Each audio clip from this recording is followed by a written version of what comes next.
Are you using a custom theme in your Shopify store? You might not see our auction block appearing at all, or it's not appearing where you want it. Don't worry, we have the perfect solution for you. Introducing Block Positioning. It gives you complete control over where your auction appears on your product pages.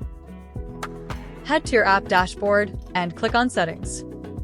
Here you'll find the Selectors section. Specify the class or ID name in the Class Selector field. You can find class or ID name using your browser's developer tools. Go to your product details page.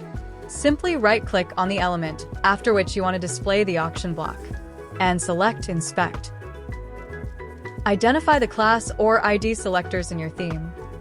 Add them to the Class or ID Selector field, and save your changes. Visit a product page and see your auction block in its new position. Bonus feature.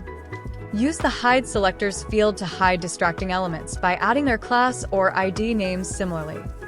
This creates a cleaner, more focused shopping experience. That's the block positioning feature.